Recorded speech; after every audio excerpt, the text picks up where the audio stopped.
30. 3 secondes. Ah. Voilà, ça a commencé. Bonjour à tous. Aujourd'hui, on va parler de domaine-driven design. Donc, Jérémy vous a fait passer le message. C'est un peu abouffable, incompréhensible. On ne sait pas très bien à quoi ça sert. Donc, je vais essayer d'être aussi clair que possible. Donc, n'hésitez pas à m'interrompre si vous avez des questions à un moment donné.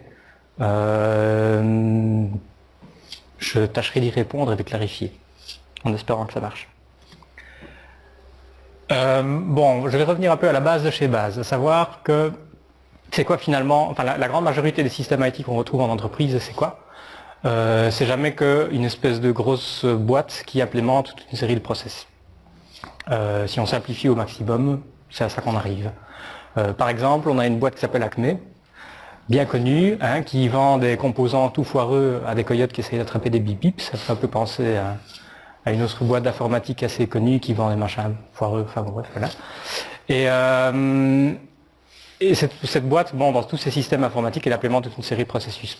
Quel type de processus? Par exemple, l'enregistrement de nouveaux clients, un processus de vente, un processus de facturation, etc., etc.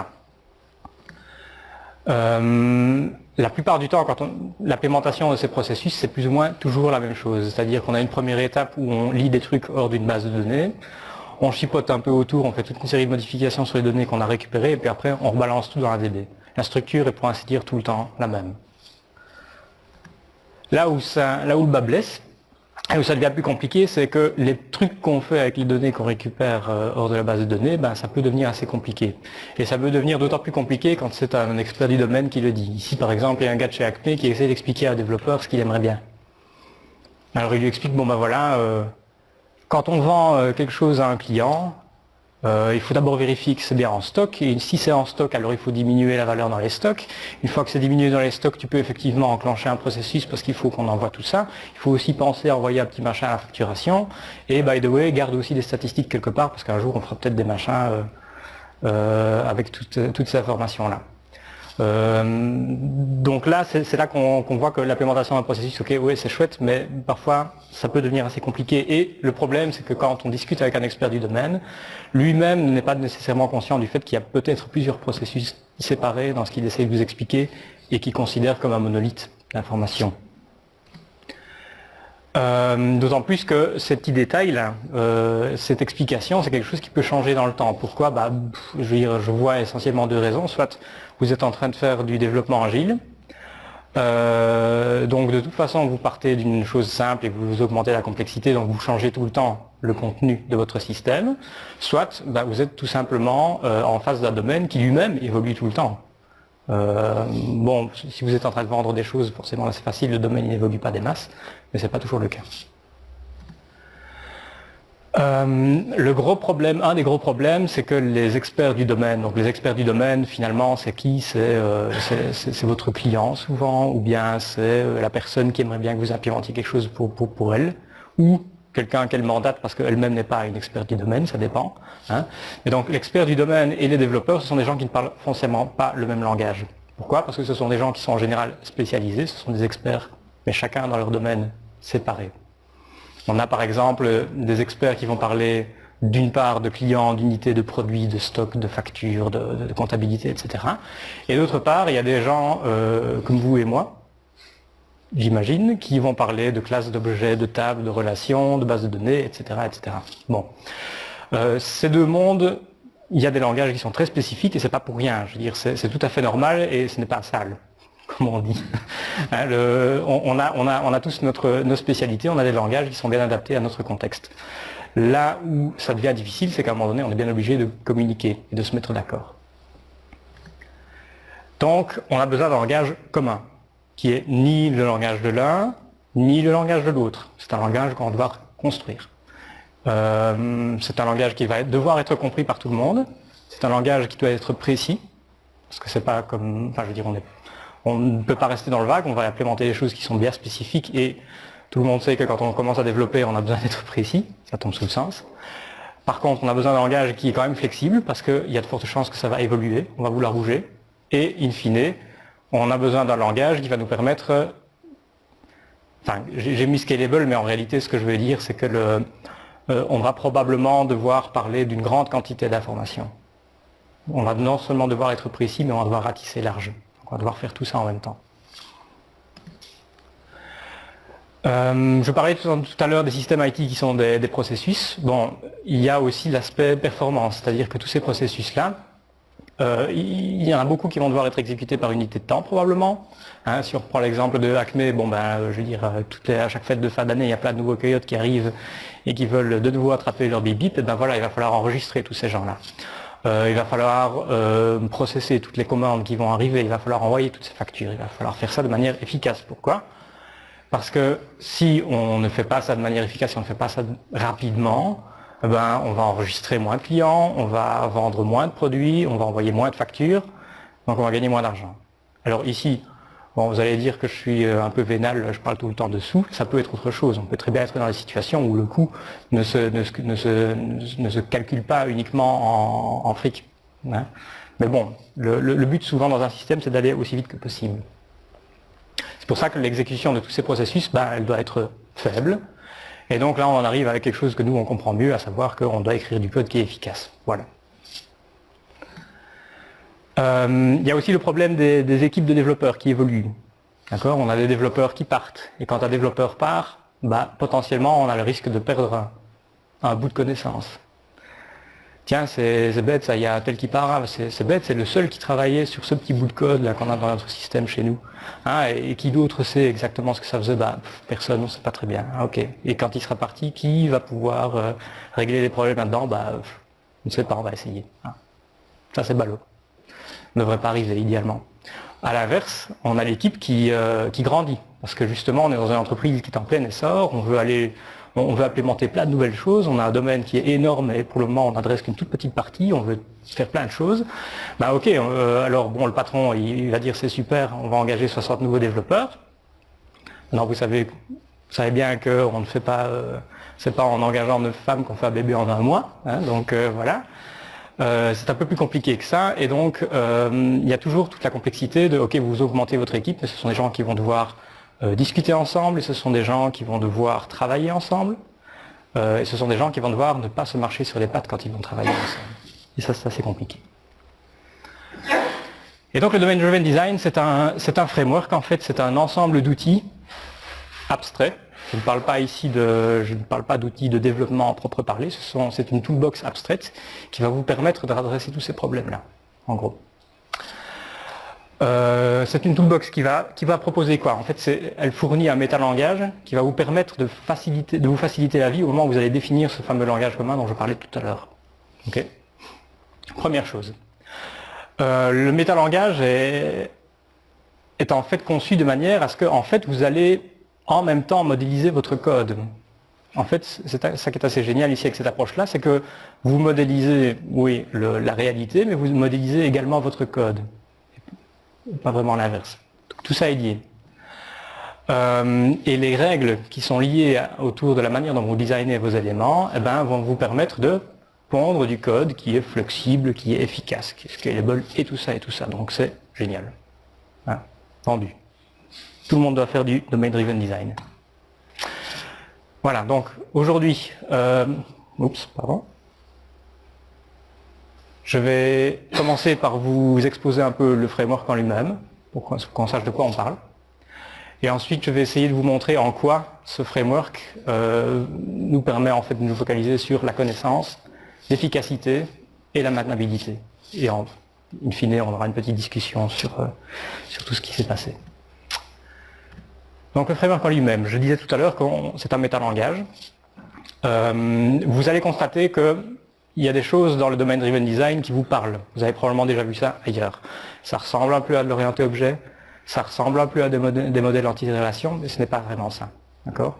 Il faut vraiment voir ça comme un outil un peu plus abstrait. Enfin, encore un peu plus abstrait. Un élément central du Domain Driven Design, c'est ce qu'on appelle en anglais le Ubiquitous Language. En réalité, c'est un concept qui est assez simple et que vous êtes déjà probablement en train de l'appliquer quand vous travaillez, je veux dire, avec des gens et que vous développez votre code, c'est-à-dire que on commence par définir une espèce de vocabulaire qui est commun, c'est-à-dire qu'un langage, c'est pas seulement du vocabulaire, c'est aussi des règles de grammaire, mais vous avez besoin d'un vocabulaire commun. Et donc le Ubiquitous Language, c'est ça. Et une des choses que le domaine driven design pousse, on va dire, c'est le fait que ce fameux langage commun, oui, bien sûr, vous allez l'utiliser quand vous discutez entre vous, mais vous allez aussi l'appliquer strictement dans le code. C'est-à-dire que si un chat est le mot que vous utilisez dans vos discussions, vous avez un chat dans votre code. D'accord ? Peut-être le chat de Schrödinger. Voilà, donc ça c'est un élément super clé et super important. Et donc maintenant ce que je vais faire c'est en gros passer en revue les différents éléments qui vont vous permettre de modéliser votre domaine. Donc j'ai relevé 10 types d'éléments, donc je vais les passer rapidement en vue avec vous et vous allez voir un peu se construire quelque chose. Premier élément, c'est le plus simple, c'est ce qu'on appelle le value object. Le value object c'est un élément qui a un état, dans le sens où c'est quelque chose qu'on va stocker dans une base de données et qu'on va récupérer. C'est quelque chose qui est pérenne, on va dire. C'est un élément qui n'a pas d'identité, d'accord ? Donc c'est quelque chose qui est défini uniquement par sa propre valeur. L'exemple le plus courant qu'on trouve dans la littérature, c'est une couleur. Une couleur, c'est un objet qui est défini uniquement par son état. Rouge, ce n'est pas une identité, c'est une valeur, d'accord ? Donc si à un moment donné, le rouge est un attribut de quelque chose d'autre. C'est une sorte de define en fait. Dans quel sens ? Une constante, oui, la valeur en elle-même, ça pourrait être une constante, mais bon, pas nécessairement. Pas nécessairement. Le value object n'est pas nécessairement un ensemble prédéfini de valeurs. On peut avoir une infinité de valeurs possibles. C'est juste qu'à un moment donné, on a un élément qui a une propriété. Cette propriété, c'est un value object. Le value object en lui-même n'a pas d'identité.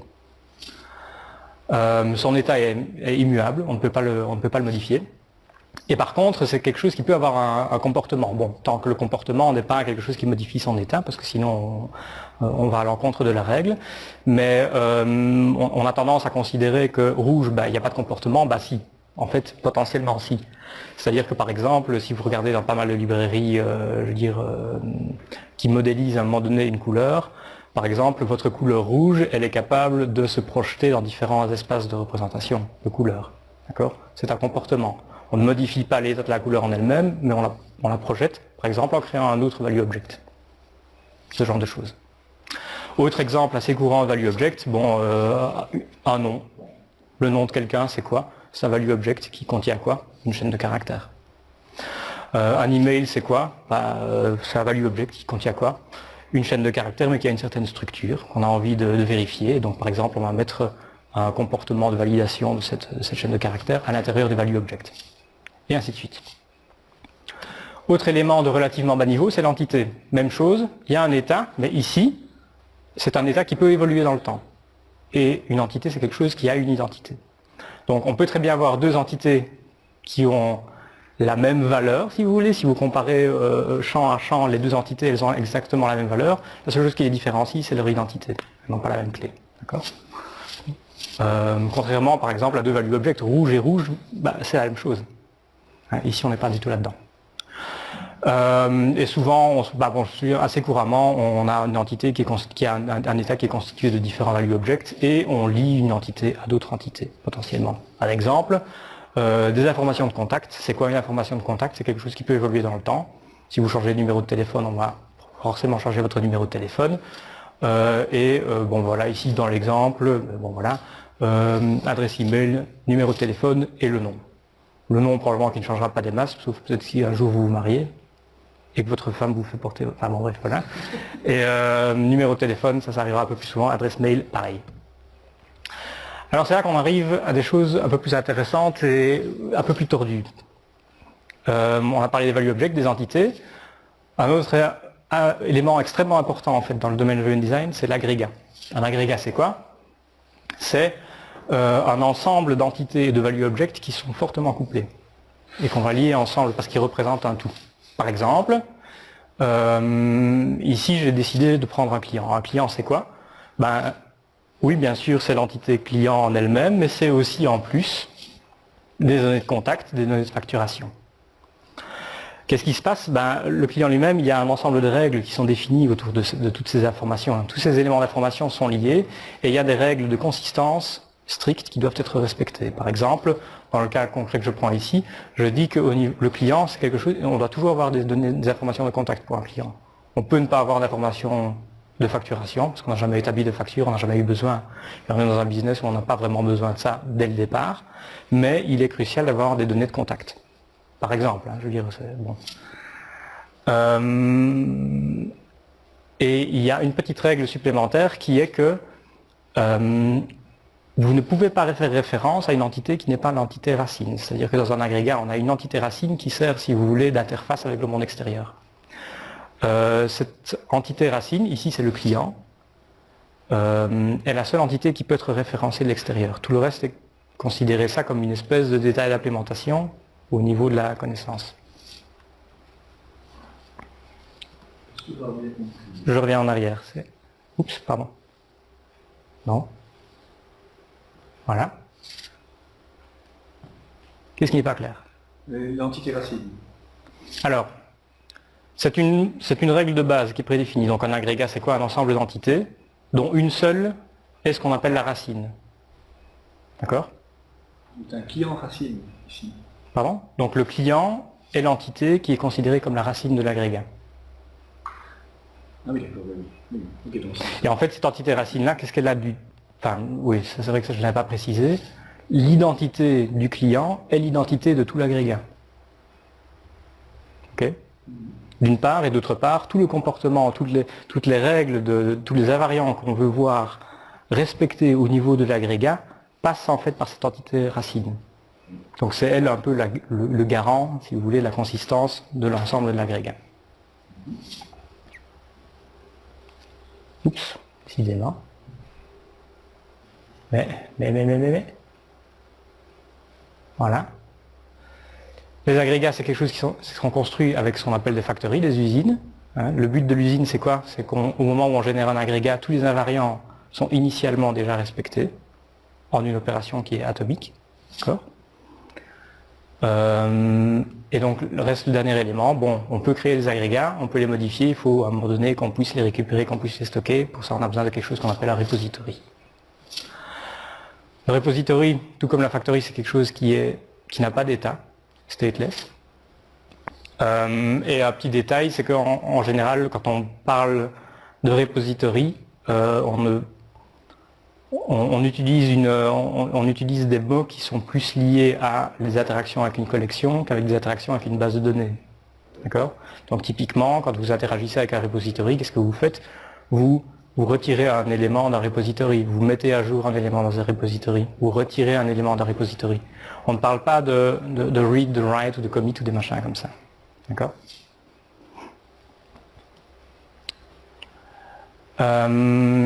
Alors, s'il s'avère que dans votre modèle, il y a à un moment donné un comportement que vous n'avez pas su mettre dans aucun des éléments que j'ai cités précédemment, donc vous n'avez pas réussi à le mettre ni dans un value object, ni dans une entité, ni dans un repository, ni dans une factory, ben, il vous reste toujours la possibilité de définir un service. Alors un service, c'est quoi? C'est quelque chose, c'est comme un repository d'une factory, mais en plus général. C'est quelque chose qui n'a pas d'état et qui ne contient que du comportement. Alors le choix, à un moment donné, de définir un service, c'est quelque chose qui est en général drivé par le domaine dans lequel vous travaillez. C'est en général pas un choix arbitraire de développeur, on va dire. C'est-à-dire qu'à un moment donné, vous discutez avec votre expert du domaine et il vous dit, écoute, oui, ce machin-là, tu l'as mis dans tes value object ou bien tu l'as mis dans telle entité, moi ça ne me va pas, ça ne me parle pas. Je ne trouve pas ça naturel en tant qu'expert du domaine, j'aimerais bien retirer ça et mettre ça dans un truc à part qui est le service. Un exemple de service? De service? Bah écoute, oui, mais ce serait un exemple qui... imaginons par exemple qu'on a un service qui s'occupe de valider des adresses email. D'accord? Le service, il n'a pas d'état. La seule chose qu'il fait, c'est regarder, il reçoit une adresse email en argument, il regarde est-ce qu'elle est valide et il répond oui ou non. C'est un exemple. C'est un très mauvais exemple. Pourquoi? Parce qu'en réalité, pourquoi mettre... Dans l'objet email. Voilà, pourquoi mettre la validation dans un service externe alors qu'on pourrait le mettre dans l'adresse email? Parce que l'adresse email, elle est intrinsèquement liée aux règles de validation. Donc pourquoi mettre ça dans un service externe? Dans cet exemple-ci, voilà, c'est un mauvais exemple. Maintenant, il s'avère que concrètement, peut-être que vous allez arriver dans une situation où à un moment donné, il y a quelqu'un qui vous dit, bah, mais non, non, non, la validation d'une adresse email, ça n'a aucun sens de la mettre dans l'adresse email, il faut qu'elle soit à l'extérieur. On peut très bien se retrouver dans des situations de ce genre-là.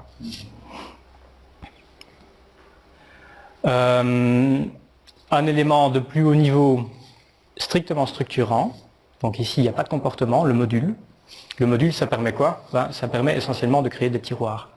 Donc vous avez tous vos agrégats, vos entités, vos value objects, etc. Il s'avère que vous avez un domaine qui est énorme. Il y a des dizaines de ce genre d'éléments. Vous voulez mettre un peu de l'ordre.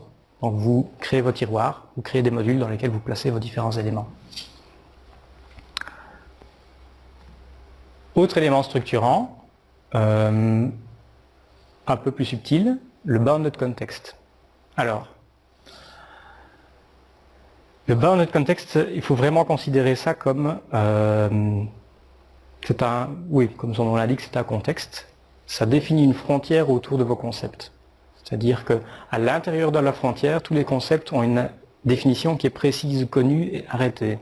D'accord ? Vous avez un autre bounded context sur le côté, il peut très bien faire référence au même concept, mais la définition est potentiellement différente. Ça va ? Donc par exemple, ici, j'ai pris l'exemple de deux bounded contexts séparés. D'un côté, j'ai le store, bounded context store, à gauche. À droite, j'ai le bounded context invoicing. Dans store, j'ai un module. Bon, ça c'est pour montrer que les modules sont à l'intérieur de bounded context. C'est juste en dessous. Et dans le module, j'ai un client. Dans invoicing, j'ai un customer. Il est fort probable qu'on parle de la même chose. D'accord ? Le client d'un côté est le customer de l'autre. Mais la définition, même si on lit sur le même concept, la définition n'est pas la même dans le contexte. Ce qui est important ici, c'est le contexte. D'accord ? Donc en domain-driven design, c'est un élément qui est extrêmement important, c'est dans quel contexte est-ce qu'on est. Quand on parle, quand on utilise un mot, c'est quoi le contexte? Et le bounded context est justement l'élément qui permet explicitement de dire, ok, le contexte dans lequel on est, c'est store, ou bien c'est invoicing. Concrètement, dans un système informatique, en général, un bounded context, considérez ça comme une application à part.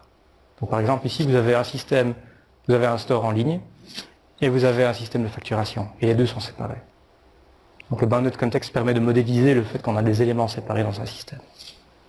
Tu vas déjà répondre à la question, donc c'est ne peuvent pas être liés, on ne peut pas... Disons que ils seront probablement liés, parce qu'on parle quand même d'un domaine qui est cohérent. D'accord ? On parle du même domaine. Donc ici on est dans le domaine de par exemple de Acme, qui vend des choses, et qui a besoin à un moment donné d'émettre des factures. Donc si, ces éléments sont liés parce qu'ils sont utilisés dans la même entreprise. Donc ils vont devoir à un moment donné, il va devoir y avoir un échange d'informations. Si oui, comment Ça on va y arriver. Encore un petit détail peut-être avant d'arriver justement à comment est-ce qu'on fait, comment diable échanger des informations. Un élément intéressant qui s'appelle la context map, c'est en gros la carte qui vous permet de dire ok, dans mon domaine j'ai tous ces bounded contextes là, qui sont plus ou moins liés les uns aux autres, il y en a qui interagissent, d'autres pas. Et on aime bien représenter ça d'un point de vue visuel, parce qu'à un moment donné, quand il faut discuter avec des gens à un niveau assez élevé, genre des managers, etc., bon, qu'est-ce qu'on a dans notre système? On a un système de facturation, on a un shop, ok, qu'est-ce qu'il est dit? On utilise une context map. Par exemple, ici, de nouveau, je reprends l'exemple précédent, notre context store et invoicing, comment est-ce qu'ils sont liés? En réalité, parce qu'on a deux agrégats qui représentent plus ou moins la même chose. Donc on a client qui est lié à customer. Alors, il y a une règle importante au niveau des agrégats, c'est qu'on ne peut mettre à jour qu'un seul agrégat par transaction, DB. Donc ici je parle vraiment de transactions techniques. Pourquoi? Je ne vais pas rentrer dans le détail, mais l'idée c'est qu'on est obligé de garantir que la modification d'un agrégat se fait en une fois de manière atomique. Et l'atomicité dans une base de données, quand on fait des updates complexes, ça se passe au niveau de la transaction. D'accord ? Donc l'idée c'est de dire, ok, dans une transaction, vous avez un agrégat qui est modifié à la fois. Vous ne pouvez pas en modifier plus parce que, en gros, plus vous augmentez le nombre d'agrégats que vous allez mettre à jour dans la transaction, plus vous avez des risques que la transaction n'aboutisse jamais parce que vous faites trop de choses à la fois, en gros. Enfin bon, ça c'est clair. Alors, l'idée c'est, ok, ok, on peut mettre à jour qu'un seul agrégat par transaction, mais comment est-ce qu'on fait si jamais on a des règles de consistance qui doivent quand même être respectées et qui courent sur plusieurs agrégats à la fois? On a quand même besoin de quelque chose qui va permettre d'un moment donné de transmettre l'information d'un agrégat à un autre. Et bien ce petit bout qui manquait jusqu'à présent, c'est ce qu'on appelle les événements, les domain events, les événements du domaine. Alors tu posais la question tout à l'heure de savoir comment des bounded contexts, communiquent. Et ben, essentiellement via ce genre de choses-là. Donc à un moment donné, quelque chose dans un système a lieu, on met à jour un agrégat, il y a une opération qui est exécutée sur un agrégat. Cette opération, qu'est-ce qu'elle fait? Elle mène à l'émission d'un événement.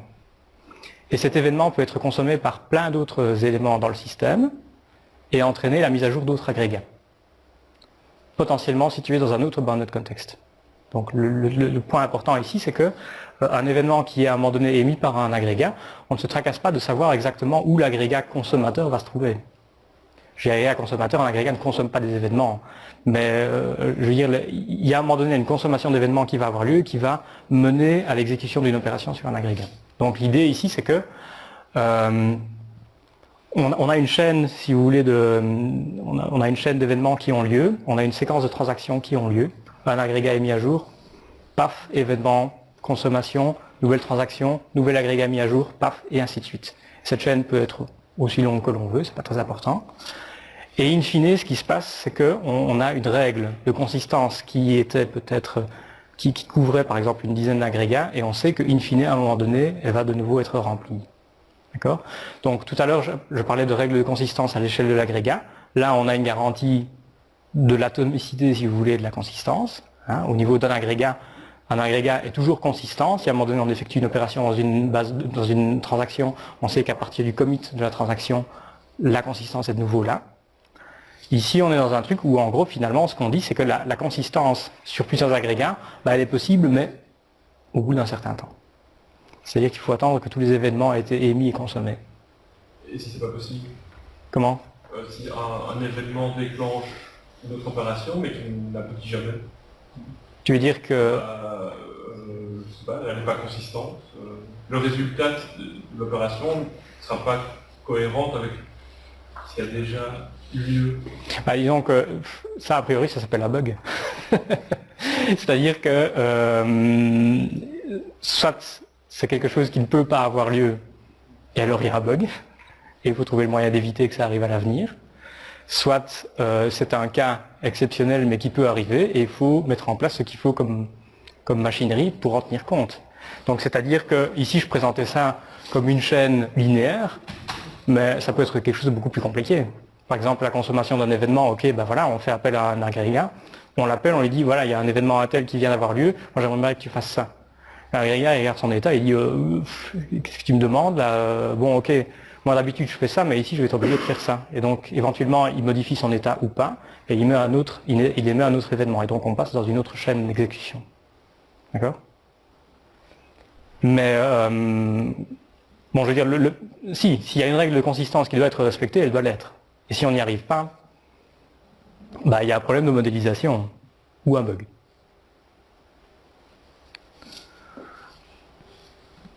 C'est bon? C'était clair? Oui. Donc ici, si je récapitule un peu tout ce que je vais raconter, on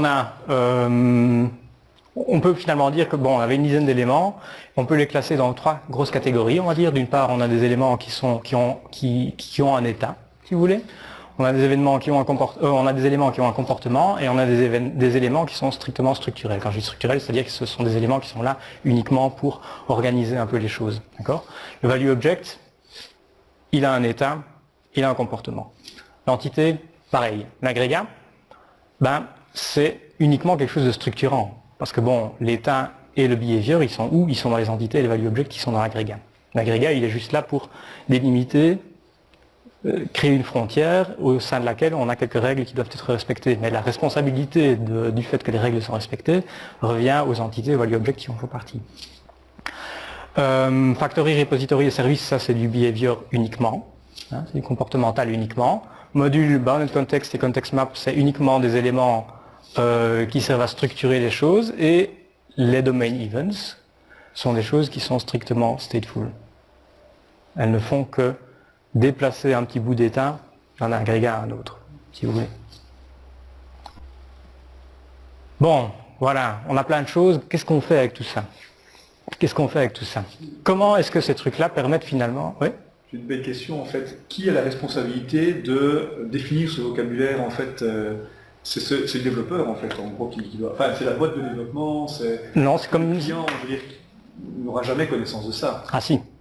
Ah si. Bon. Et ça c'est crucial, c'est ce que je disais tout au début. Il est important qu'il y ait un langage commun. Et ceci, c'est le langage commun. Hein. Donc ceci, je n'ai jamais fait que définir un métalangage. Mais connaître la méthodologie en fait. Alors la méthodologie, la connaissance de cette méthodologie, elle doit être partagée. Elle doit être partagée. Les développeurs, ok, doivent savoir comment ça fonctionne, mais les experts du domaine aussi. Sinon, ils ne pourront pas participer à la discussion de comment on conçoit ce langage. Une petite réflexion à ce niveau-là, c'est typiquement le rôle d'un analyste, quoi. De faire ça. Donc, oui, ben voilà. Je dirais à l'expert au sein de l'entreprise, de bien comprendre le langage et de savoir comment leur donner, ou en tout cas d'être capable de le relire. S'il n'a pas un bon soutien ah oui, bien sûr. derrière, ou alors s'il n'a pas lui-même de bonnes compétences.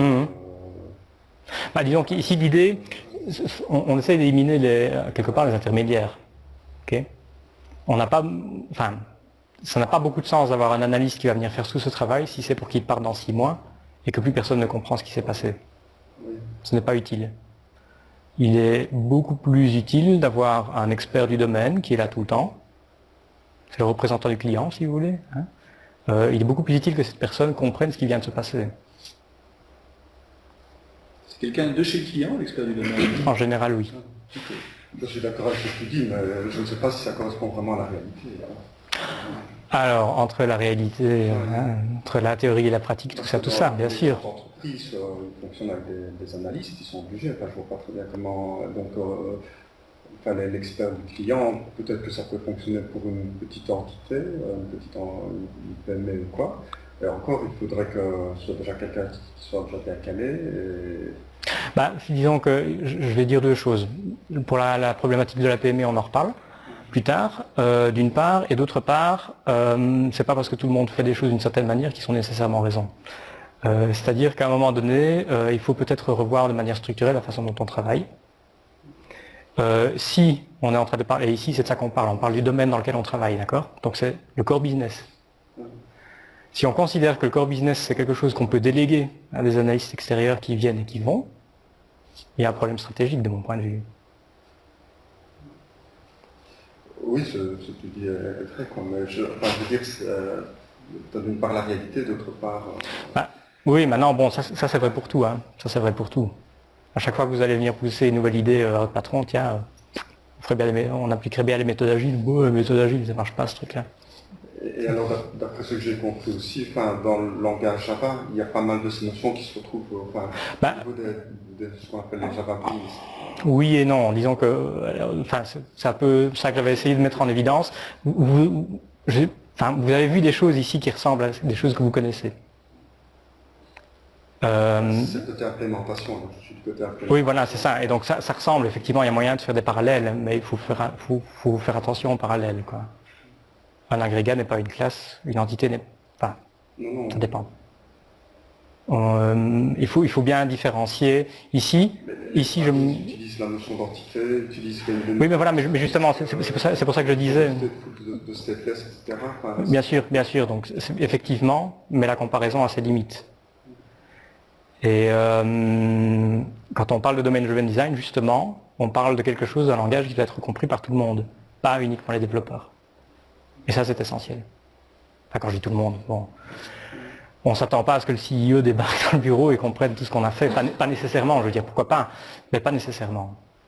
Ce qui est important, c'est que les personnes qui vont devoir collaborer pour mettre en place le système qu'on est en train de construire, ou en train de maintenir, parlent le même langage. C'est ça qui est important. Alors, qu'il y ait des analystes, ou des product owners, ou des whatever, c'est pas ça qui est important. Ce qui est important, c'est que les personnes qui travaillent ensemble se comprennent. Donc, oui, en quoi diable tout ce que je vais raconter? aide à représenter la connaissance finalement.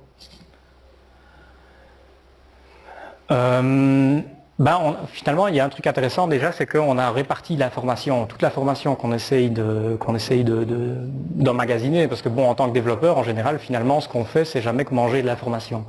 Il y a un expert du domaine qui s'amène, qui dit, écoutez, moi je sais plein de trucs et j'aimerais bien que vous les fassiez, bah vas-y, j'ouvre grand la bouche, paf. Et donc, il envoie plein d'informations. Et donc, finalement, l'intérêt du domaine driven design, c'est d'une part déjà de pouvoir structurer cette information. Vous vous souvenez probablement de vos longues heures d'études, de vos cours, etc. Vous avez probablement eu à un moment donné une étape où la première chose que vous faites, c'est essayer de déterminer quelle est la structure du contenu de ce cours, complètement imbouffable. Hein, et donc, voilà, première idée, on structure. Vous avez remarqué probablement qu'il y a une forme de hiérarchie, je veux dire, dans les niveaux d'abstraction. D'accord ? Et donc voilà, ici, schématiquement, vous avez une information de très très haut niveau au niveau du bounded context et puis du module, et puis vous avez une information de plus en plus précise au fur et à mesure que vous descendez, avec une information très précise au niveau des entités et des value objects. Alors ce qui est chouette avec ça, c'est que bon, du coup, quand vous cherchez un élément d'information, ou bien que vous vous demandez où est-ce que je vais mettre cette information, là vous faites une recherche en arbre, et ça c'est du login. Wouhou, efficace. Donc vous partez du départ, ok, où est-ce que je vais trouver l'information que je cherche? Est-ce que je parle de facture? Est-ce que je parle de shop? Est-ce que je parle de gestion de stock, etc. Et a priori, vous prenez au-dessus, vous regardez quel bounded context, et ainsi de suite. Et même si vous êtes planté une fois, ok, je fais un autre coup de sonde. Et vous faites autant de coups de sonde qu'il faut. Et si à la fin vous n'avez pas trouvé l'information que vous cherchez, c'est que soit elle n'est pas là, soit elle n'est pas au bon endroit. Et si elle n'est pas au bon endroit, alors vous refactorez, forcément. Alors le truc intéressant aussi, c'est que je parlais de cette recherche là, ok, en fait ce qui est intéressant, c'est que aussi bien les experts du domaine que les développeurs sont en mesure de faire cette recherche. Parce que ce fameux domaine, on l'a défini ensemble.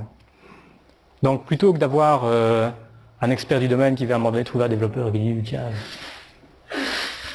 comment est-ce qu'on fait encore ce truc là, on peut chercher ensemble, ou bien, enfin au moins il peut y avoir un dialogue. C'est pas uniquement, il n'y a pas une espèce de gardien des clés qui est responsable absolument tout pendant que les autres peuvent se gratter derrière les oreilles. Et en plus, dernier élément, quand vous êtes en train de regarder à tous ces éléments-là, leur nature vous permet déjà de dire, ok, est-ce que je suis en mesure de trouver une information quelque part?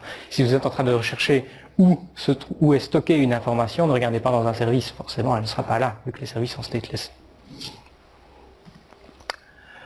Un truc intéressant, je parlais tout à l'heure de la scalability. Au niveau de la complexité, on y est. Si on a bien structuré son information, commencer à dire maintenant, ok, j'ai un modèle qui est peut-être déjà potentiellement très complexe, maintenant il faut aller encore un cran plus loin, c'est pas des choses où on se dit à un moment donné, oh là là, il va falloir que je relise tout pour me remettre dedans, pour comprendre là où je vais aller rajouter l'information. Non, pas nécessairement. Si vous savez que ce que vous devez approfondir, c'est toute la partie de gestion du contact d'un client, vous savez que vous allez vous focaliser sur ce petit bout-là. Et vous savez où il est. D'accord ? Vous n'avez pas besoin de relire 35 pages de spec un peu toutes pourries. En quoi est-ce que ça aide pour l'efficacité? Alors il y a un truc qui est assez intéressant, c'est que quand on discute avec un expert du domaine, quand on parle ok, à quelle échelle est-ce que la consistance doit être retrouvée, la première chose qu'il va dire, c'est le plus vite possible, ou bien tout de suite.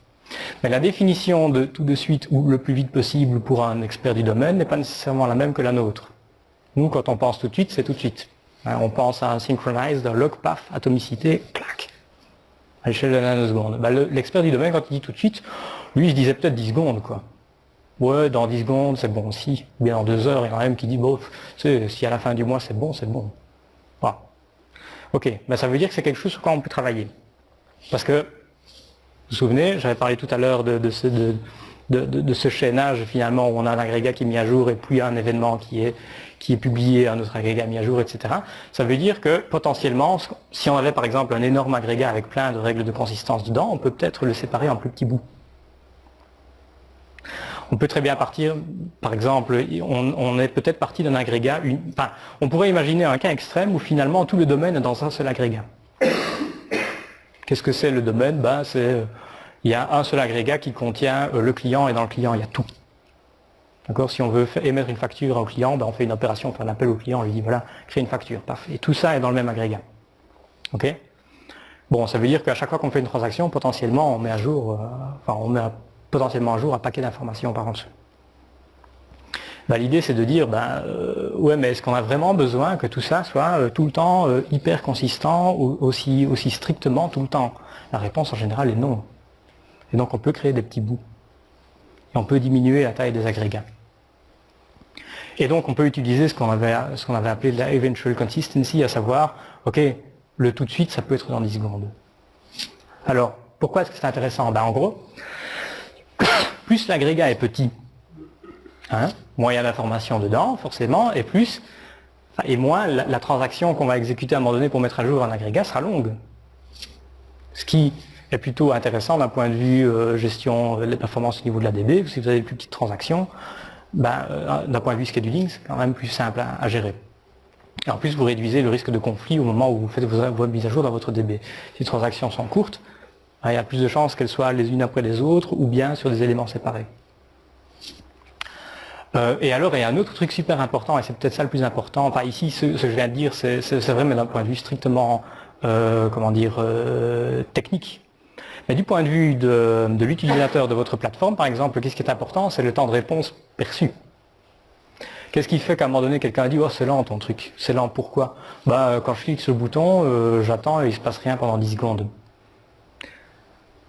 Et ici, quand vous tenez compte, quand vous utilisez la eventual consistency, vous pouvez par exemple dire « Ok, j'appuie sur le bouton et le retour, c'est quoi? C'est quand le premier agrégat a été mis à jour. » Alors, il y a peut-être encore une dizaine d'agrégats qui doivent être mis à jour par derrière. Mais ça, l'utilisateur, il s'en fout. Lui, il est content. Il a juste eu un retour. Il a cliqué sur le bouton, paf, une seconde. Oh, c'est cool. Moi, je suis content. Il voit son petit message. Alors oui, là maintenant, il va peut-être aller voir ailleurs pour voir si effectivement l'information est arrivée au bon endroit. Mais le temps qu'il fasse tout ça, si ça se met, c'est déjà bon. Mais lui, il a eu un retour immédiat. Même si potentiellement, la plateforme est sous charge. Une question par rapport à ça. Le problème de la méthode, c'est que si l'utilisateur interagit pour une action correctrice sur la suite, pas sur le premier, ça va être très compliqué. Oh oui. Oui. C'est plus compliqué. C'est-à-dire que il faut mettre en place toute une machinerie technique qui permette d'éviter que, effectivement, qu'il n'y ait pas de la surcorrection, si tu veux. Donc effectivement, il y a ça, c'est un danger qui existe. Et ça, le domaine driven design n'a pas, théoriquement, de solution à proposer. Alors maintenant, on arrive à un élément assez important aussi, la maintenabilité du code. Parce que c'est bien d'avoir représenté la connaissance, c'est bien d'avoir du code qui est efficace, mais si personne n'est capable de le maintenir, ou si le fait de rajouter une personne dans l'équipe pour le maintenir, ça casse tout, il y a un problème. D'accord? Bon. Un truc déjà important, j'en avais déjà parlé, mais j'insiste, c'est en réalité le modèle sur lequel on travaille, il est dans le code. Le code est le modèle, c'est la documentation. Le code est la référence. Il n'y a pas une dizaine de classeurs dans une armoire quelque part. Le code est la référence. C'est une référence qui est utilisable par potentiellement n'importe qui, de nouveau, que je disais, dans l'équipe, y compris des experts du domaine. Et en plus, je veux dire, quand vous discutez entre experts du domaine et développeurs, dans la mesure où il y a un vocabulaire qui est commun, tout le monde sait de quoi on parle à un moment donné. Ça, c'est extrêmement important. On n'est pas en train d'essayer de faire des mises en relation dans sa tête. Bon, attends, là, il me parle d'une table, mais en fait, qu'est-ce qu'il voulait dire? Ou à l'inverse, bon, il parle d'un client, mais j'ai mis ça dans quelle table encore? Non, on parle de la même chose et on sait où c'est, d'une part. On n'a pas le risque du coup, comme la documentation est un seul endroit, d'avoir une documentation qui est en train de pourrir sur le côté, et où en gros la première chose qu'on fait quand il y a un développeur qui vient, c'est de lui dire lis la doc. Il lit la doc, il regarde dans le code et il n'y a rien qui correspond. Donc le gars il a déjà perdu une semaine. Bon. Et in fine, on se retrouve dans une situation aussi où, il y a un nouveau développeur qui arrive, il essaye de comprendre ce qu'il a devant lui, il n'est pas nécessairement obligé d'aller prendre son voisin qui est occupé à fixer un bug pour lui demander, tiens, c'est quoi tous ces trucs-là? Il va trouver un expert du domaine, il dit, tiens, j'ai une classe qui s'appelle un chat, c'est quoi un chat? Un chat, tu vois, c'est un mammifère qui a 4 pattes. L'expert du domaine est capable de lui expliquer ce qu'il y a dans le code. Alors peut-être qu'il dira trop, mais bon, au moins, on parle déjà la même langue, dès le départ. Donc il n'y a pas eu d'écolage particulier. On a une séparation des responsabilités qui est claire et qui est là par définition, on va dire. C'est pas quelque chose d'artificiel qu'on a injecté via du design de code. Je veux dire, c'est pas un truc de développeur. Les experts du domaine et les développeurs ont mis en place quelque chose où on a bien séparé les différents éléments. Et donc, qu'est-ce que ça implique? Et c'est en ça que c'est intéressant, c'est que on peut travailler à plusieurs sur tous ces éléments-là sans se marcher sur les pieds. C'est ça le plus important finalement. C'est-à-dire que avec une séparation, par exemple, d'un domaine dans différents bounded contexts, eh bien, vous pouvez dire à un moment donné, ok, mon équipe de 60 développeurs, je la sépare en petits bouts, et chaque petite équipe se charge d'un bounded context. Comme les bounded contexts sont très fortement découplés, eh bien, il y a peu de chances que ces gens-là vont se marcher sur les pieds. D'accord? Au moment où ils vont faire leur refactoring ou leur développement, etc., chaque à leur côté. Au sein même d'un bounded context, pour une même équipe, on peut, au moment où on décide, ok, qu'est-ce qu'on fait, s'arranger pour que chacun travaille sur des agrégats qui sont séparés. De nouveau, on a des petits îlots qui sont faiblement couplés, et donc travailler sur l'un a probablement un impact faible sur les autres. Donc on réduit encore le risque de collision au moment où on travaille ensemble. D'accord ? Donc le but ici, c'est vraiment de réduire le risque de collision. Alors, donc, comme vous l'avez compris, on a un couplage qui est faible entre les agrégats. Le seul couplage est créé par la consommation des événements. Ça reste relativement faible par rapport à un appel explicite d'une méthode avec autant d'arguments, par exemple, des choses comme ça. Donc si à un moment donné vous vous retrouvez dans une situation où, ok, cet agrégat il n'est pas au bon endroit, j'ai envie de le déplacer complètement, j'ai envie de le mettre ailleurs, c'est quelque chose qu'on a envie de faire régulièrement, on se dit ça devrait être facile. Mais souvent on se retrouve dans une situation où on fait ce qu'on appelle de la chirurgie au shotgun, c'est-à-dire qu'on veut juste enlever le petit bout, et pas de chance, en enlevant le petit bout, on a tout cassé autour. Donc ça c'est un truc assez courant. Avoir cette séparation claire au niveau des agrégats, etc., permet de dire, ok, si je sors cet agrégat-là et que je le mets ailleurs, il y a peu de chances que je casse quelque chose. Et alors par contre, à l'inverse, à l'intérieur d'un agrégat, on a un couplage qui est très fort. D'accord ? Donc on crée vraiment, avec un agrégat, on crée vraiment des îlots. Si vous voulez, à l'intérieur c'est couplé, à l'extérieur ça l'est pas.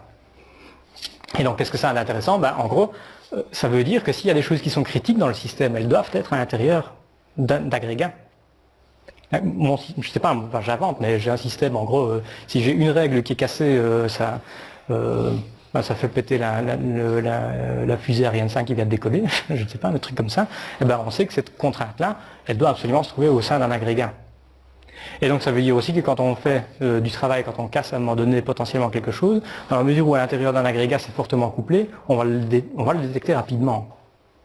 Il faut essayer de s'arranger pour que les règles qui sont cruciales, critiques, soient effectivement au sein des agrégats. C'est ça que j'essaie de faire passer comme message.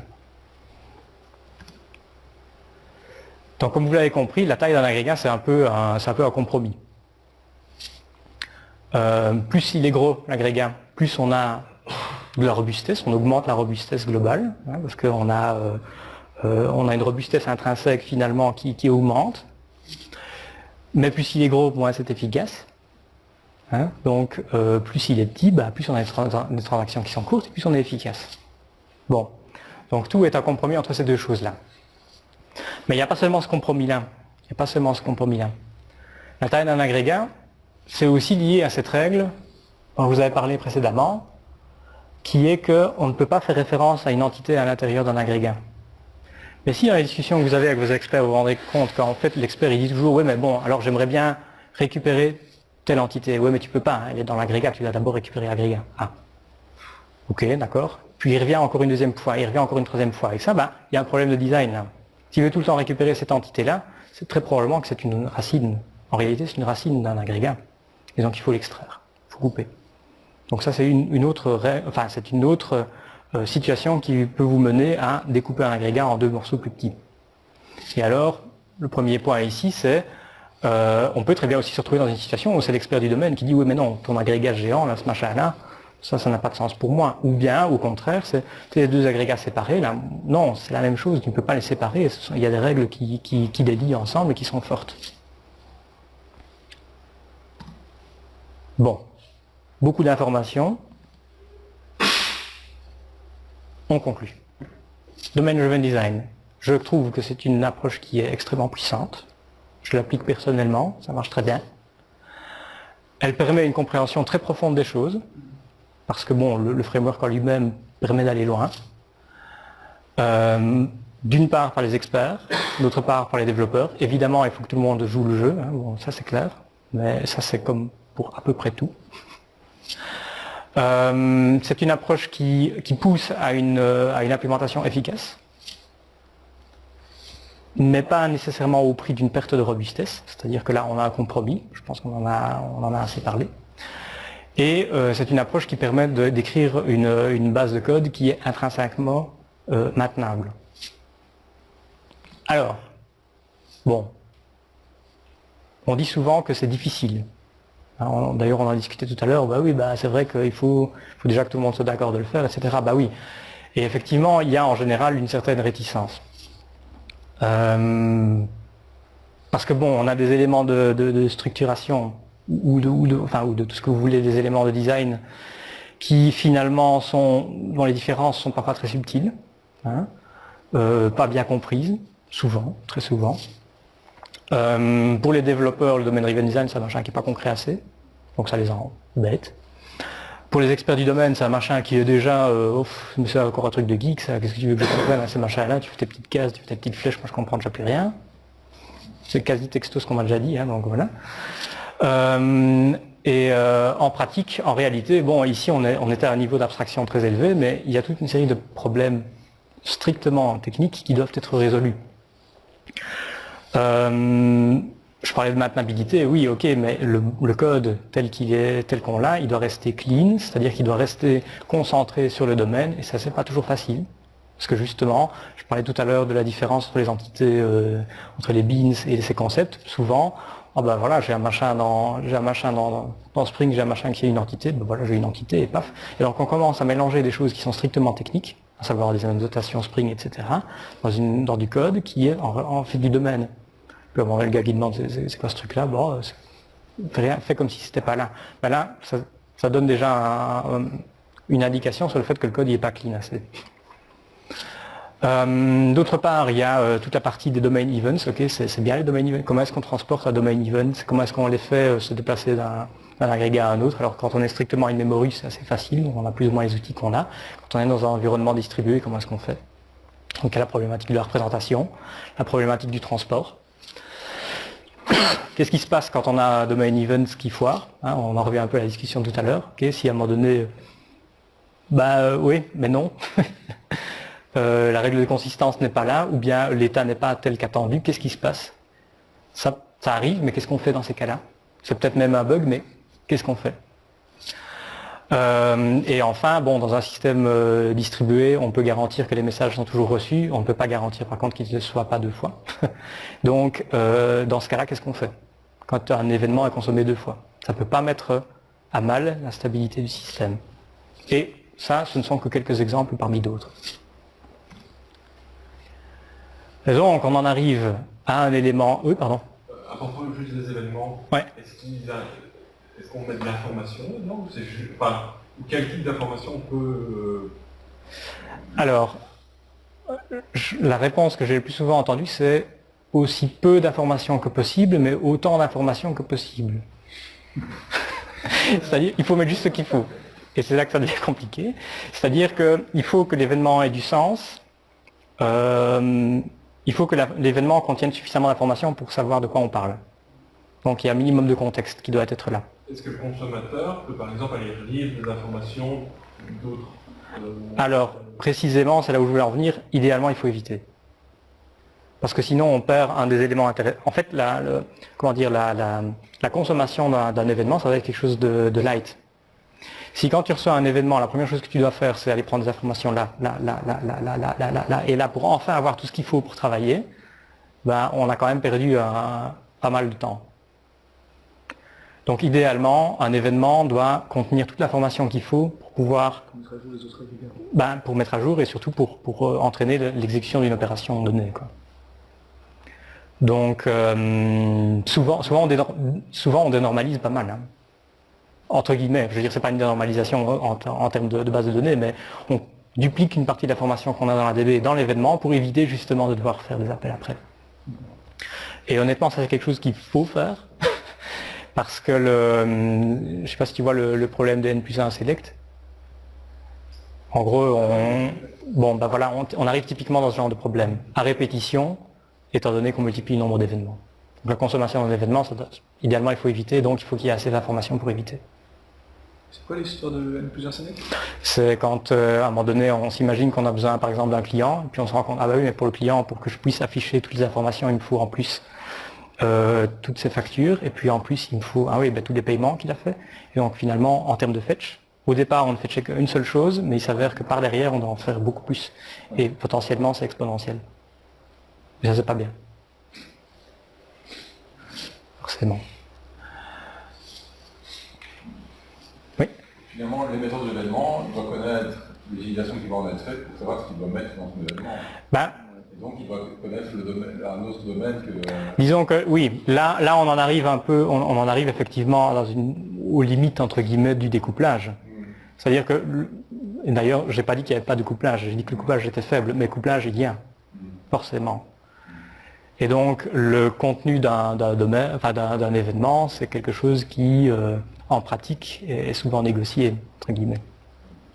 Tout, ça dépend. Et bien du coup, l'objet qu'on transfère dans cet événement, c'est quelque chose qui ne fait partie d'aucun des deux contextes. Ça fait partie des deux contextes, soit dans... C'est une information qui est potentiellement commune, qui doit être comprise des deux côtés, et qui doit donc être présentée d'une manière qui peut être comprise des deux côtés. Donc il faut voir les événements comme le point de couplage. C'est pour ça qu'il faut mettre aussi peu d'informations que possible dedans, parce que plus on en met, plus on a des problèmes de couplage.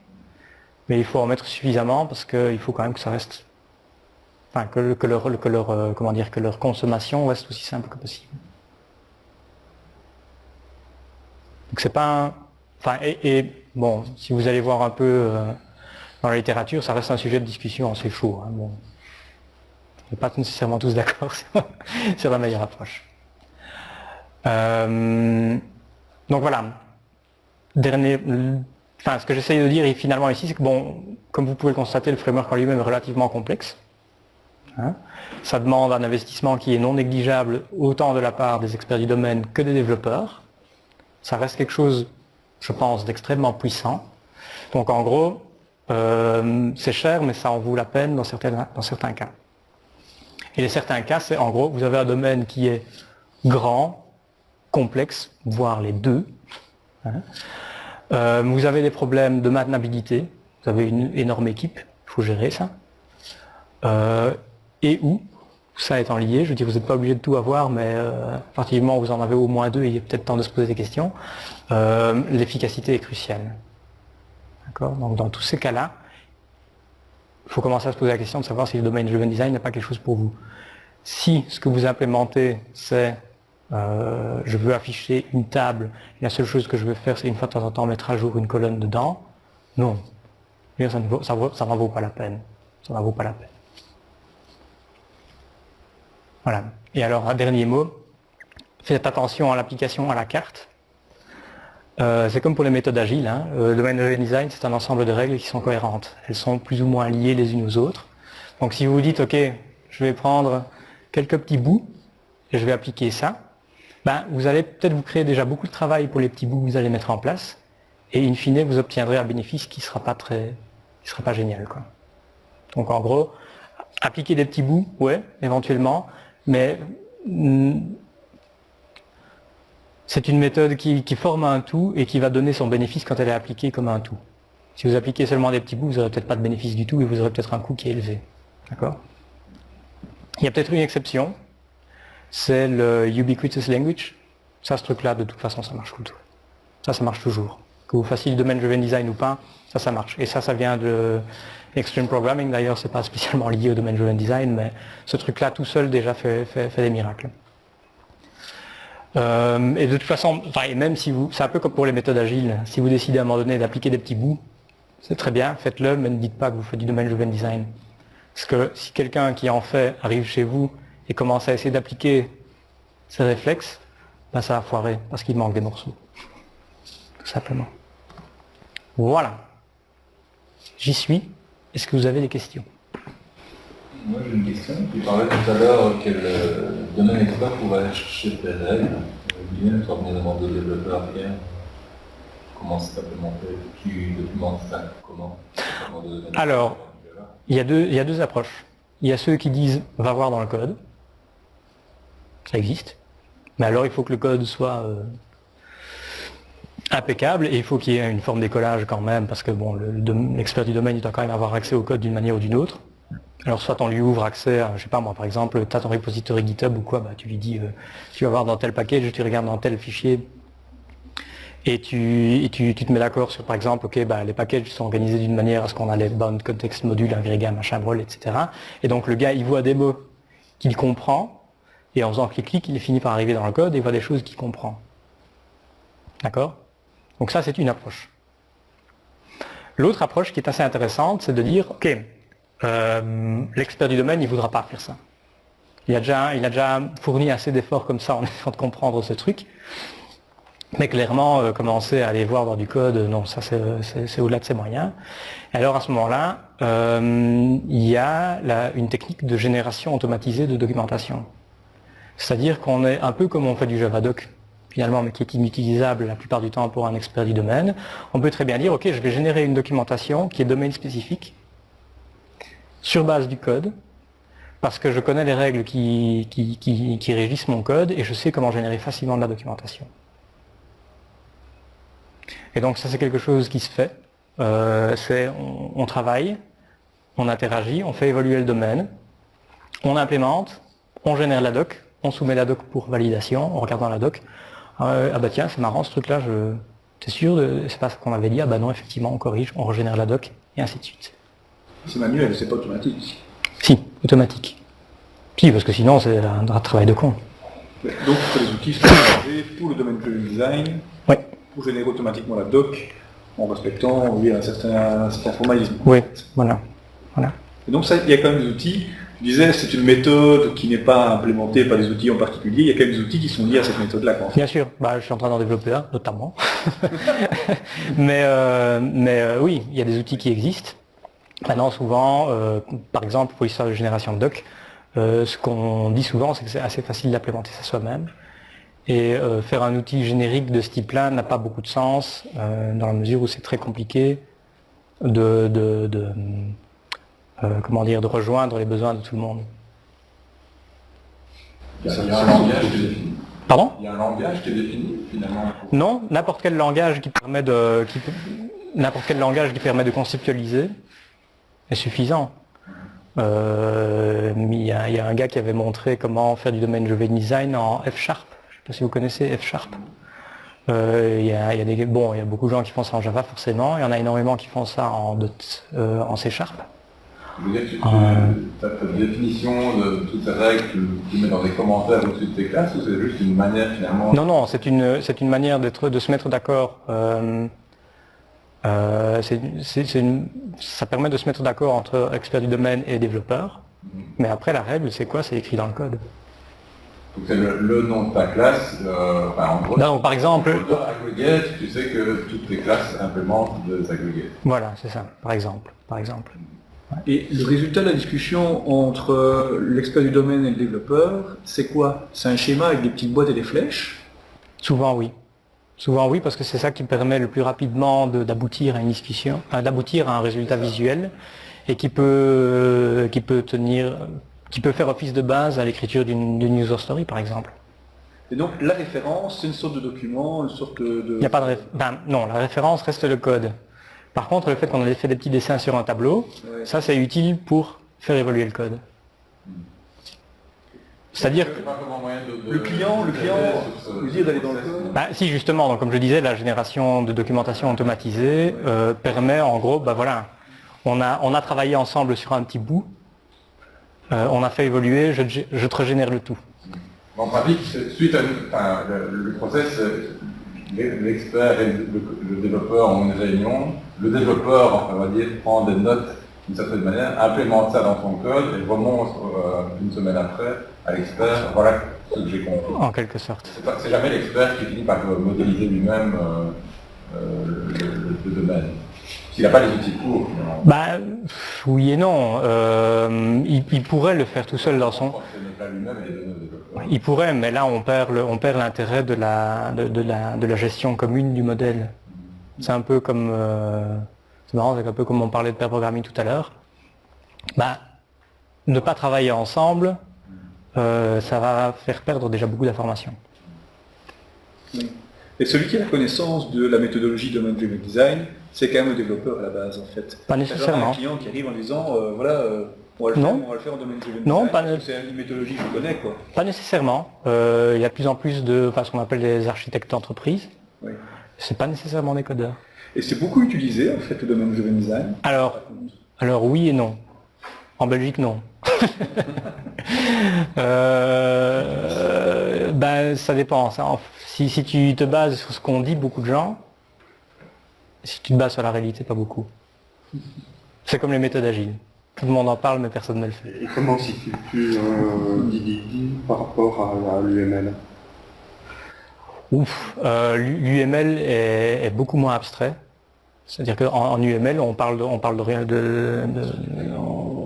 programmation orientée objet. Dans Quasi. l'UML, tu as, je crois, une quinzaine au moins de diagrammes différents qui permettent de modéliser, je veux dire... Mais on modélise du code. Le but, enfin... Au départ, tu fais l'analyse. Au départ, c'est bien sûr, bien sûr. Qui permet au développeur après ça d'écrire son code. Je pense, oui, c'est lié, c'est effectivement lié, c'est un langage d'abstraction, mais de mon point de vue... À ma connaissance, c'est l'outil qui est le langage, plus exactement, parce que c'est un langage, qui est le plus utilisé au niveau des entreprises. Oui, bien sûr. Dans l'analyse, justement, avant de passer à Tout à fait. Du code. Tout à fait, oui. Disons que l'UML va moins loin que le Domain Driven Design. Il va moins loin. Un peu les deux, quoi. D'un côté, il va plus loin, mais de l'autre côté, il va moins loin. C'est-à-dire que il n'y a pas ces règles de design supplémentaires, genre un agrégat par transaction, genre eventual consistency, des machins comme ça, qui sont des éléments en fait centraux dans le Domain Driven Design. Ma connaissance de l'UML et des gens qui l'utilisent, en général, ils utilisent quelques diagrammes, je veux dire, de base, parce que c'est un langage qui est extensible presque à remonter. Et souvent, je veux dire, ces quelques diagrammes de base suffisent pour permettre au développeur d'écrire son code. Bien sûr, et on en revient plus ou moins à ce que j'expliquais tout à l'heure, à savoir que c'est peut-être quelque chose qui a un moindre coût que le Domain Driven Design, parce qu'il y a moins de règles. Il y a des éléments, mais il y a moins de règles. Mais je pense que dans certains contextes, c'est moins puissant. Et le diagramme qui sert de base, je veux dire, justement, qui aide le plus, je veux dire, le développeur en général pour écrire le code, c'est que tu retrouves un peu partout, en tout cas de l'expérience personnelle que j'en ai, c'est les diagrammes des cas d'utilisation, qui sont des diagrammes plutôt verbeux. Donc, oui, voilà. Très peu de schémas bien sûr. Dedans. Bien sûr. Mais il y a un formatage, je veux dire, du texte qui fait que lorsque le texte est lu par un développeur, il doit être capable d'implémenter ce qui est mis dedans. Oui, bien sûr. Je pense... Toute la difficulté, bien sûr, de le rédiger correctement. Voilà, et bon, disons qu'ici, le Domain Driven Design, on est en amont de ce processus-là. Parce qu'avant d'écrire, il faut se mettre d'accord sur les mots. Il faut d'abord se mettre d'accord sur les mots, et les mots, qu'est-ce qu'ils représentent? Qu'est-ce qu'il y a derrière ces mots? Voilà. Donc on est un peu en amont. En gros, le Domain Driven Design, c'est quelque chose... Bon, ici on a parlé de design, de code, de modèle, mais ça peut servir de base au design de user story. Avant d'écrire une user story ou avant d'écrire une spec ou quoi, il faudrait déjà avoir ça.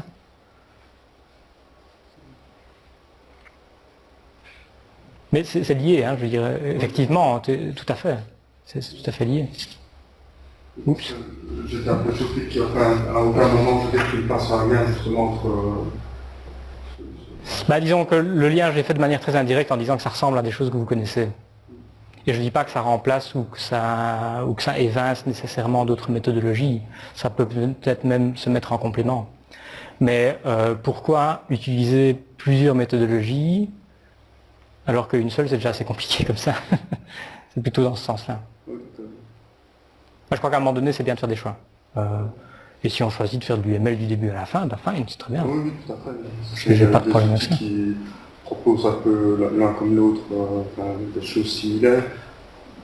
Je ne connais pas suffisamment DDD pour dire ce que DDD peut apporter par rapport à... Bah, disons que, ici je suis resté à un niveau très de surface, hein, c'est très introductif. Maintenant, quand il s'agit de creuser un peu ce qu'il y a moyen de faire avec ça, ça peut aller très loin.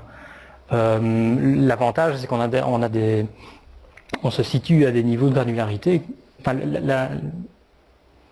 Il y a une granularité très fine et une granularité très élevée. Et donc on peut très bien se retrouver dans des réunions où on va parler que de bounded context. Et jamais pas une seule fois se tracasser de ce qu'il y a dedans. Parce que le but de la réunion, c'est par exemple d'établir une stratégie. Donc on est dans ici je parlais de développement, mais rien n'empêche de modéliser un système qui est préexistant. Hein. Vous arrivez dans une entreprise, il y a déjà un système de facturation, il y a déjà un système de comptabilité. Et la seule base de code que vous gérez, c'est, je sais pas, le système X, admettons. Hein. Bon, voilà. Vous modélisez, vous savez votre contexte machin chouette, qu'est-ce qu'il y a là-dedans? Explique-moi un peu ce qu'il y a dans le système de compta qu'on a existé. Domaine driven design, la seule chose que vous faites finalement, c'est modéliser ce qu'il y a dans le système que vous utilisez déjà. Et on ne modélise pas du code, vu que si ça se met, c'est du cloud source. Donc le code, on n'y a même pas accès. Mais on modélise la conception. Quel est le modèle qui représente le logiciel avec lequel on interagit? Et une fois qu'on a ces différentes modélisations, alors on peut commencer éventuellement à établir des stratégies. Bon, il s'avère que notre core business, c'est ça. Et c'est le seul élément que nous, on ne maîtrise pas, c'est bizarre. Alors qu'on a nous-mêmes développé un truc dont on se fout complètement, c'est purement annexe. Est-ce qu'on ne ferait pas bien d'acheter quelque chose qui avait implémenté quelque chose qui ne nous intéresse pas et réimplémenter nous-mêmes certains éléments? Et puis ensuite, donc le domaine driven design là pour modéliser la situation et potentiellement aussi une situation en évolution. Donc, je veux dire, ça peut être utilisé comme outil donc stratégique, comme je venais de le dire, tout comme ça peut être utilisé comme un outil de très très bas niveau. Bon, on a une user story, on aimerait bien rajouter une feature, comment est-ce qu'on fait? Donc là, on va dire le spectre de possibilités de ce qu'on peut faire avec le domaine driven design est extrêmement large.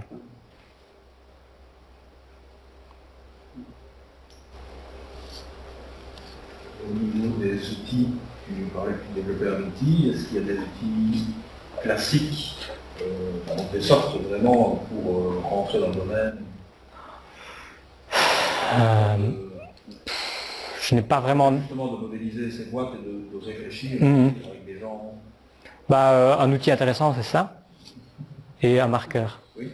Il y a un moment où il faut aussi pouvoir conserver, formaliser Xmind, peut-être quelque chose de facile. Justement pour pouvoir... Je sais pas, moi, je veux dire, je dois bien avouer que moi personnellement, je n'utilise pas vraiment d'outils adaptés. Sur lesquels on pourrait justement avoir les règles, quand on fait une transaction en deux trucs et mettre une grosse 3, non, ça, typiquement... Il en existe des outils. Je connais assez mal... il y a pas mal de frameworks existants. Il y a une page Wikipédia du domaine driven design anglais, tu peux peut-être aller jeter un coup d'œil, il y a quelques liens vers des outils existants. Moi, l'outil sur lequel je travaille est encore en phase très alpha, donc vous voyez encore nulle part. Et moi, c'est plutôt au niveau du code, c'est plutôt une toolbox de développement. Maintenant, bon, comme tu le faisais remarquer, il y a beaucoup de frameworks existants qui, en gros, en faisant semblant de rien, finalement appliquent déjà ces préceptes-là. Donc par exemple, la notation service dans Spring, si on regarde la définition de la notation service, il est clairement mis que c'est le service au sens domaine driven design du terme. Donc il y a tous ces frameworks finalement font partie du même écosystème et s'auto-influencent, quoi. Mais je ne saurais pas te dire, tiens, il y a un outil, tu peux l'utiliser, ce sera intéressant. Ça existe probablement, moi j'en ai jamais utilisé. Personnellement, je préfère toujours la bonne vieille feuille de papier ou bien le tableau blanc pour discuter, pour faire évoluer, et ensuite je formalise avec l'IA. Oui, voilà. Aussi question de facilité, tout ce qui est formalisation, tout ce qui est conservation, évolution. Oui, voilà, c'est ça. Maintenant, bon, il y a un danger qui est, justement, tu parlais de conservation, ce que tu conserves, c'est le code. normalement. Oui, mais c'est parce que tu parles aussi de la partie documentation. On peut conserver le code, mais il faut pouvoir le régénérer ou en automatique. Oui, voilà, c'est ça. Ouais, ouais. Dans différents langages, nous on développe à la France et plus en Python. Ouais. Je ne sais pas jusqu'à quel point tout ça est automatisable. Bah, disons qu'en C++, là, c'est vrai que c'est un peu plus compliqué, mais dans des langages comme le Python ou le Java, il y a des formes de réflexion qui sont possibles et qui permettent de régénérer des choses en auto-inspectant le code. C'est plutôt à ça que je pensais tout à l'heure en outil de documentation. En Javadoc, typiquement, j'ai développé un doclet dans lequel je me contente de parcourir mes classes, de voir, ok, est-ce que cette classe-là ressemble à un agrégat, oui, non, et si oui, paf. Je génère je sais plus quel format, là, mais enfin bon, bref, des diagrammes en mode texte. Puis après, tu renders tout en PDF et pouf, ta documentation, elle est là. Enfin, je veux dire, c'est... Bon, c'est pas trop compliqué. Il y avait déjà des outils préexistants, que ce n'est pas devoir redévelopper Je dois bien avouer que j'ai pas vraiment beaucoup cherché dans les outils existants. Ça doit exister, mais... En UML, en tout cas, il y en a une qui revient. Oh oui, ben voilà, c'est ça. C'est ça ici en domaine organisé. Bah, maintenant, bon... gratuit, ouais. et puis des payants. J'ai pas vraiment d'outils comme ça. Peut-être jeter un coup d'œil dans la page, il y a quelques références. J'ai vu qu'il y avait quelques liens. C'est utile, mais en général, je préfère repartir des trucs de base.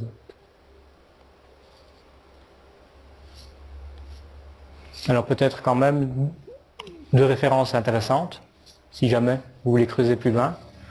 Le premier, c'est le bouquin originel, hein, c'est le Blue Book, peut-être que vous avez déjà entendu parler.